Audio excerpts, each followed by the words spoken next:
Le ténèbre, c'est la présence de Satan. Mais Dieu voulait que... Dieu n'a pas voulu que les ténèbres dominent pour toujours. Yes, amen.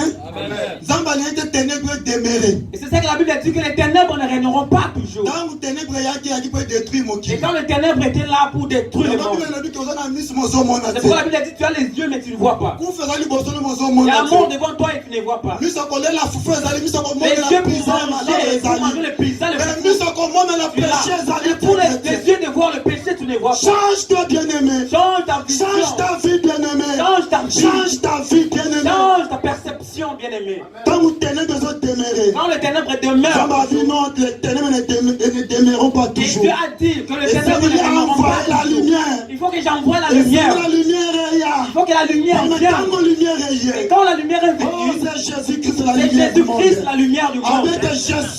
Et il a dit que je suis. Jésus-Christ a dit je suis. Je suis la lumière du monde. Je suis la lumière du monde. C'est lui qui me suit. C'est lui qui me suit. Ne marchera jamais dans les ténèbres. Ne marchera jamais dans le ténèbre. Mais il aura la vie éternelle. Amen. Bien-aimé, ce qu'on ligne vie éternelle, c'est en Christ Jésus. Si tu veux la vie éternelle, c'est en Christ Jésus. Ce qu'on ligne vie éternelle, c'est en Christ Jésus. Si tu veux vivre dans l'éternité, dans le paradis, c'est en Christ Jésus.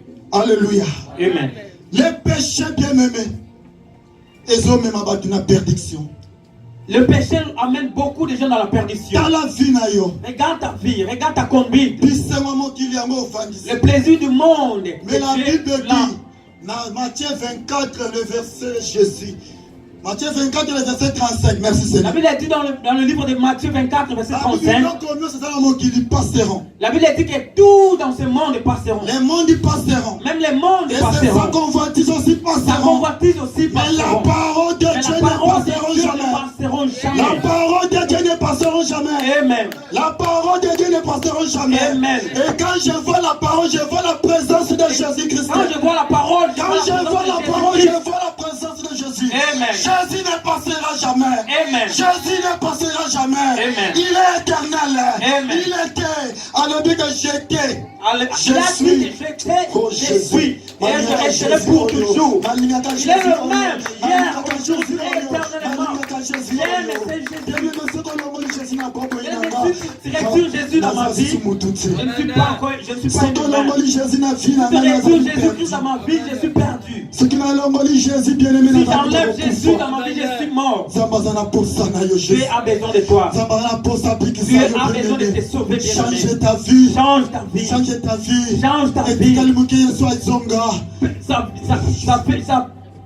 Bientôt Jésus revient. Bientôt Jésus revient. Il va te trouver dans quelle position? Il te trouvera dans quelle position? Ah, 82, oh yes. De Konanga Stéphane Sougena verset Psaume 82. Notre frère Stéphane, nous. Psaume combien? 82, les versets 6 à 7. Merci Seigneur pour notre passage Oyo. Merci Seigneur pour la parole édifiée pour ta Merci Seigneur pour ta parole qui édifie ton peuple. Écoutez la parole de Dieu. Qu'est-ce que la Bible Psaume 82, les versets 6 à 7. Écoutez la parole de Dieu. Psaume 82, 82, versets 6 à 7. Oui. J'avais dit, vous êtes des dieux. Vous êtes tous des fils du Très-Haut. Cependant, vous mourrez comme des hommes. Vous troublez, vous tomberez comme un prince quelconque. Alléluia. Amen. Verset 6. Remets le verset 6. J'avais dit, Dieu a dit, vous êtes des dieux. Vous êtes tous des fils du Très-Haut. Des fils du Très-Haut. Bien-aimé, ce qu'on y a identité na yote. Mais si tu ne connais pas ton identité, Dieu a une personne ce matin. Dieu te dit que je t'avais dit que tu es Dieu. Un enfant de Dieu est Dieu. Il a dit vous êtes tous le fils du Très-Haut. Vous êtes le fils de Dieu Très-Haut, au-dessus de tout. Verset 7. Le verset 7. Cependant, vous mourrez comme des hommes. Il dit cependant, vous mourrez comme des hommes, comme des hommes. Il a dit, vous êtes des dieux parce que vous êtes ses enfants. Vous, étant que le Dieu. Et il dit, vous, étant que des dieux, que vous êtes. Mais vous mourrez comme des hommes quelconques. Vous mourrez comme des hommes quelconques. Vous mourrez comme... Dieu t'a donné le pouvoir pour être appelé Dieu. Parce que quand Dieu a créé l'homme, l'homme était une statue, une image. Il n'avait pas de vie. Tu peux prendre l'argile et faire une statue d'un être humain, mais il ne marchera pas. Tu peux le mettre debout. Et tu peux mettre même mon image, mais il ne parlera pas. Amen. Amen. Mais Dieu, après avoir fabriqué une statue, là dans le Genèse, au commencement, et Dieu, après avoir créé, fabriqué une statue, il a dit que cette statue est bonne. Et Dieu a pris sa propre vie, sa déité. Et la Bible dit, il a soufflé dans cette statue. Et cette statue a pris vie. Et cette statue est devenue être vivant. Et Dieu a mis sa connaissance dans l'homme. Et Dieu appelle l'homme mon ami. Raison pour laquelle la raison pour laquelle Dieu a créé toutes choses, il a associé l'homme dans tout ce qu'il avait créé. Ça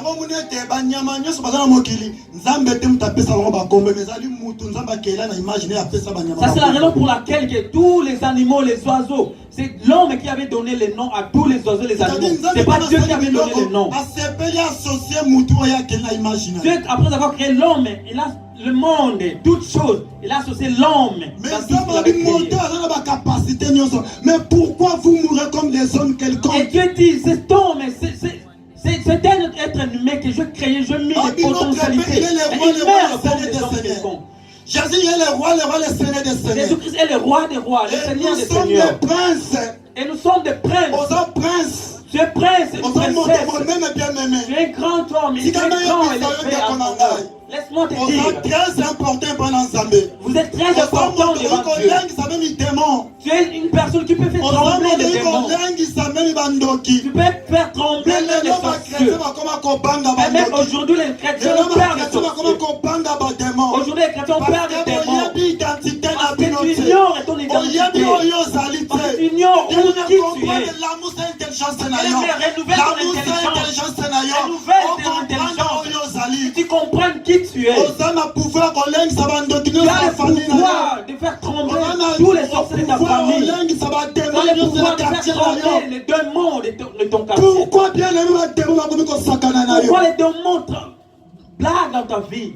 Alléluia. Dans la vie, on a détruit. Regarde ta vie, comment ta vie est détruite.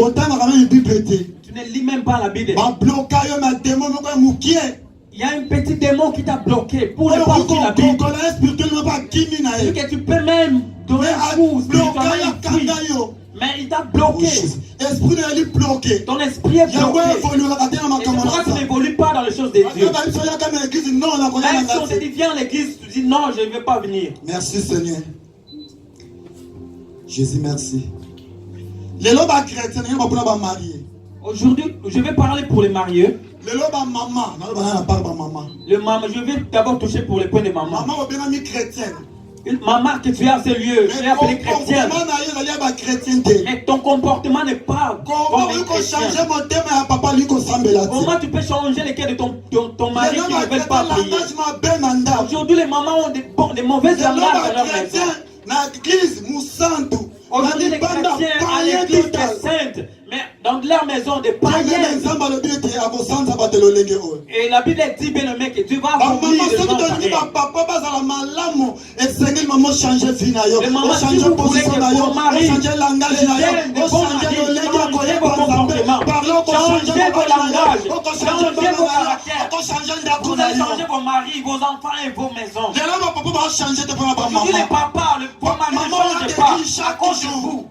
Maman, il y a quelqu'un chaque jour. Maman, tous les jours à l'église. Où est ton mari? Où est ton mari? Où est ton époux? Où est ton mari? Où est ton époux? Où est ton mari? Alléluia. Alléluia. Les mamans aujourd'hui sont des égoïstes. Elles vont en enfer. Leurs maris vont en enfer. Même leurs enfants vont en enfer. Quel genre de chrétien que tu es? Quel genre de chrétien que tu es? Amen. Alléluia. Amen. Change ta vie, bien-aimé. Change ta vie. Très spécial. Les démons ne blaguent pas dans ta vie. Parce que tu es spécial. La Bible t'appelle le fils du très haut. Tu ne peux jamais tomber comme un corps de qui. Tu ne peux pas vivre comme un païen, comme une païenne. Il faut qu'on voit la différence entre ceux qui servent Dieu et ceux qui ne servent pas Dieu. Amen. Il faut qu'il y ait la différence. Il faut qu'il y ait la différence. Où tu es chrétien, où tu n'es pas chrétien. Où tu es chrétien, où tu n'es pas chrétien. Où tu es fils ou fille de Dieu, où tu n'es pas. Change ta vie, bien-aimé. Oh yes. Dieu a besoin de toi aujourd'hui. Dieu a besoin de toi. Alléluia. Amen. Et le monde ne te trompe pas. La jeunesse ne te trompe pas. La jeunesse ne te trompe pas. Lis ta Bible et tu comprendras. La Bible dit, jeune, réjouis-toi de ta jeunesse. Mais sache-le qu'un jour tu seras appelé au jugement. Un jour tu seras appelé au trône du jugement. Je vais nous dire une révélation. Cela provient monde dans mon cœur. De la manière que nous vivions comme des chrétiens païens ou des chrétiennes païennes, Dieu, il y a des fois, il pouvait nous détruire il y a longtemps. Il pouvait te tuer il y a longtemps. Parce que tu n'es pas utile dans ses yeux. Parce que tu ne fais pas la joie du cœur de Dieu. À chaque fois que Dieu veut te détruire, il y a un homme. Il s'appelle Jésus-Christ de Nazareth. Amen. Alléluia. Il y a un homme. Il s'appelle Jésus-Christ de Nazareth. C'est celui qui empêche son père. Oh, papa détruit finalement. Pour que son père te détruise. Si Dieu veut te détruire, et Jésus s'est intercédé. Père, ne le tuez pas. Jésus est mort pour lui. Et Jésus va faire cette intervention pour toi. Jésus va faire une intervention pour laquelle ça c'est la raison pour laquelle tu vis aujourd'hui. Pour que ton péché ta façon de vivre pour te tuer là longtemps. Et Jésus est là pour faire la défense. Jésus est là pour ton avocat. Il est notre avocat auprès du Père. Amen. Amen. Il est notre avocat. Yes. Mais écoutez, un jour Jésus là, a comme un juge. Amen. Un jour Jésus viendra juge. Cet avocat-là, un jour il aujourd'hui, viendra juge. Aujourd'hui, il est l'avocat auprès du Père. Pour te défendre. Pour qu'il fasse l'intervention. Tu règnes aujourd'hui, mais spirituellement, il y a quelqu'un qui défend ta vie. Un jour, cet avocat va se transformer en juge. Un jour, Jésus a comme un juge. Un jour, il va quitter d'être avocat, il va devenir juge. Il te connaît bien. Il connaît bien ta vie. C'est lui qui défend ta vie auprès du Père. Mais un jour, un jour, il va te juger. Qu'est-ce que tu diras devant ces juges-là? Qu'est-ce que tu diras devant ces juges-là? Qu'est-ce que tu diras devant ces juges de Jésus-Christ? Il te connaît bien. Il connaît bien ta vie. Il connaît ton péché. Il connaît tes péchés. Il connaît ta conduite. Même si tu fais en secret, il te connaît, il voit. Les jours où il va devenir juge. Antoinette. Et quand il va devenir juge, il t'appellera par ton nom, Antoinette. Et tu diras présent ou présente. Il va projeter ta vie, regarde ta vie, regarde ta conduite. Et tu vas te plaindre. Oh Seigneur, regarde, j'étais humain, j'avais des faiblesses. Il te dira, je étais ton avocat auprès du Père. Tu pourrais être détruit à longtemps. Mais j'étais ton avocat pour te défendre. Mais je étais ton avocat pour te défendre. Mais aujourd'hui, je te connais. Mais je te connais. Je connais tes œuvres. Je connais tes œuvres. Mais qu'est-ce que tu diras devant Dieu? La porte de l'enfer sera ouverte, grandement ouverte. Il y aura deux chemins. Il y aura deux chemins, l'autre. L'un à gauche, l'autre à droite. Et tout le monde dans le bulle. Et quand tu te trouves la bifurcation, et ton corps va te diriger. Où est-ce que tu vas aller dans le Le paradis? péché, comment Que le péché non? t'érture. Ton chemin c'est à gauche. Ton chemin est à gauche. Dans l'enfer. Tu vas aller à droite au paradis, mais le péché t'érture pour aller en enfer. Tu vas aller à droite. Le péché t'érture. Le démon qui dit non, ton chemin n'est pas celui-là. Nous allons être détruits ensemble en enfer. Ton chemin est à gauche en enfer. Les démons te diront, suis-nous. Suivez-nous. Même si tu vas faire beaucoup d'efforts pour aller au ciel, avec beaucoup de facilité, tu vas prendre le chemin de gauche et tu vas aller en enfer. Et quand tu es en vie, c'est tant important. Le prophète Esaïe a dit, avec des terres écoutées. Il a dit terre, cieux, terre écoutée. Cieux écoutez, terre prête l'oreille. Le texte nous l'avons lu au début. Et Dieu dit, cieux écoutez et terre prête l'oreille. J'ai nourri les enfants. J'ai nourri les enfants. Et j'ai levé les enfants. Mais ils se sont révoltés contre moi. Zambalobi. Dieu dit, Asalayo moto. Il t'a créé homme. Il t'a créé femme. Depuis ta naissance. Depuis ta naissance, depuis que tu es né, jusqu'aujourd'hui, les sorciers de ta famille pouvaient te tuer à leur temps. Mais Dieu t'a toujours protégé, n'a pas voulu que tu meurs. Et t'a fait aujourd'hui, tu es maman, papa, et tu sais que tu es aujourd'hui. C'est Dieu qui te protège depuis ta naissance. Tu ignores Dieu. Et tu ignores Dieu. Tu ne veux pas servir ce Dieu. Et Dieu a dit, je vais donner les enfants. Mais il s'est révolté contre moi. J'ai sauvé les humains et je ne veux pas comprendre. J'ai envoyé mon fils mourir pour eux. Et ils ne me comprennent pas. Même le bœuf connaît son propriétaire. Alléluia. Un animal reconnaît son propriétaire. Même un cheval, un âne, il connaît comment il porte son propriétaire. Un cheval connaît ça bien. À mon dos, il y a quelqu'un qui monte sur moi. Mais le peuple de Dieu ignore leur Dieu. Oublie leur Dieu. Le peuple ne mise à part. Oublie leur Dieu. Les chrétiens abandonnent leur Dieu. Un animal peut reconnaître son propriétaire.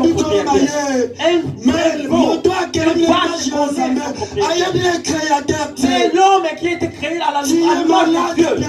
Oublie son créateur. Tu es malade, bien-aimé. Tu es malade. Dieu dit, et cette famille n'ont pas d'intelligence. Il dit, nous sommes des fous, nous n'avons pas d'intelligence. Même si vous êtes là, tu es licencié, tu as baccalauréat, le médecin, docteur. Et je vais nous dire, notre intellectualisme dans ce monde est folie devant Dieu. Est folie devant Dieu. Mon peuple, et Dieu a dit, mon peuple n'est pas intelligent. N'a point d'intelligence. Malheur à la nation pécheresse, chargée d'iniquité. Malheur à ceux qui sont rompus de péché. Les années du péché, c'est la mort. Et la Bible dit que le péché, le salaire du péché, c'est la mort. Le péché, ce sont les maladies spirituelles qui aujourd'hui est détruit les chrétiens. Qui détruit les chrétiens aujourd'hui. Dieu a dit depuis le plan de Dieu jusqu'à la tête, il n'y a rien de bon. Il n'y a aucune chose de bon. Nous n'avons pas de bonne odeur. Nos péchés dégagent devant Dieu.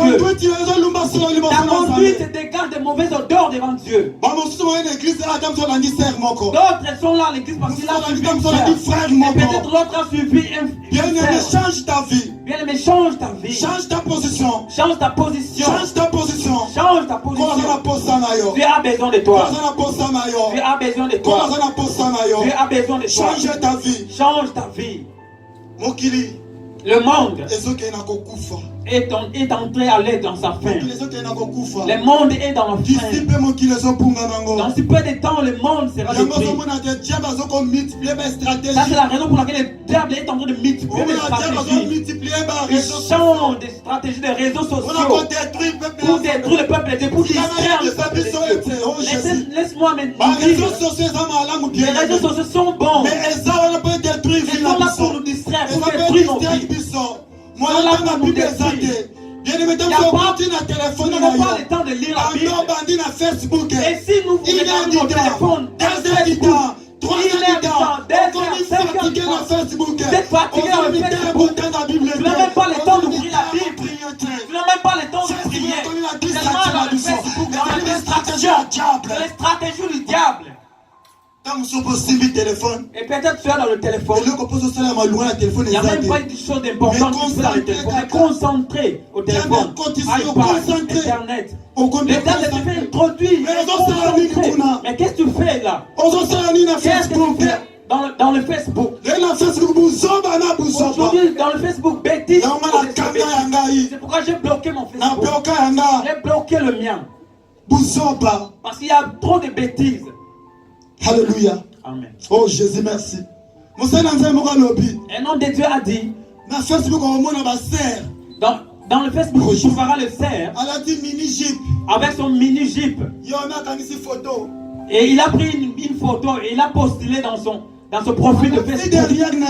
Il faut montrer son derrière. Et le chrétien commente taille évangélique. Quelle taille évangélique, bien aimé. Quelle taille évangélique, tu exposes ton corps, les corps de Christ. Bien aimé, si tu vois ta change ta vie. Alléluia. C'est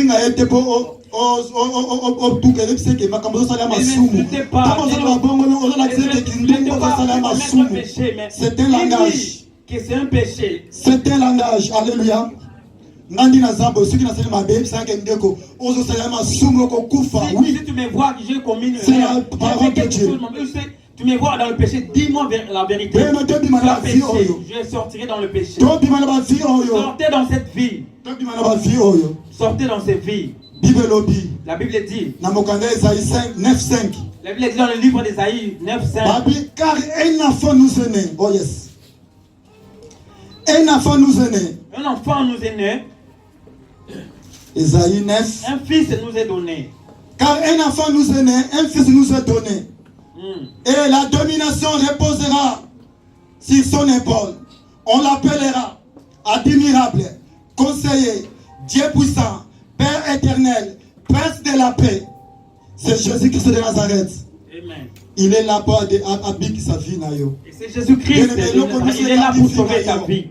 Tout ce qui retient ta vie, Dieu a déjà donné la solution. Il y a un enfant qui nous est né. Il y a un enfant qui nous était né. Un fils nous est donné. Un fils qui nous a été donné. C'est Jésus-Christ de Nazareth. C'est Jésus-Christ de Nazareth. C'est tout ce qui t'empêche. Même si c'est péché. Jésus-Christ est là. Jésus-Christ est là. Si tu donnes ta vie en Christ, tu vas changer ta vie. Jésus était né à la croix pour nos péchés. Jésus va changer ta vie en Christ. Jésus va changer ta vie. Donne ton cœur en Jésus. Ta position. Jésus va changer ta vie, va changer ta position. C'est pourquoi la Bible dit dans le livre des Actes, chapitre 12. Donc quel autre nom qui nous a été donné sous le soleil? Donc quel autre nom qui peut sauver dans ce monde? Il n'y a aucun autre nom qui peut changer ta vie. Il n'y a aucun autre nom qui peut t'amener dans le ciel. Il n'y a aucun autre nom qui peut changer ta vie. Il n'y a que le nom de Jésus-Christ. C'est ce nom qui a la possibilité, le pouvoir de changer ta vie. Il est là. Alléluia. Il est là. Bien-aimé, je suis à la fin de mon message. Tu connais bien ta vie. Tu connais très bien ta conduite. Si Jésus revient maintenant aujourd'hui, si l'enlèvement est arrive aujourd'hui, où seras-tu? Et si ça peut arriver, tu meurs aujourd'hui, où vas-tu aller? Regarde ta vie. Fermons nos yeux là où nous sommes. On a médité, réfléchi sur ta vie. Par rapport à la parole que tu as écoutée. Et méditer dans ta parole. Réfléchis sur ta vie.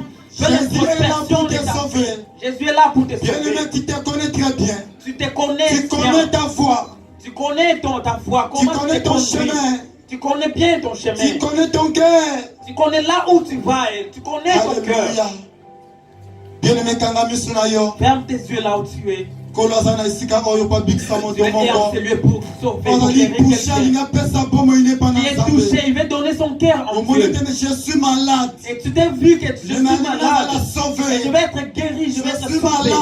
Et j'ai la maladie. J'ai la maladie spirituelle. J'ai la maladie spirituelle. Et je vais être sauvé. Et je vais être guéri. C'est Jésus-Christ qui peut te sauver. C'est Jésus-Christ qui peut te sauver. Jésus est là. Il est là. Il est là. Jésus-Christ est là. Il t'attend.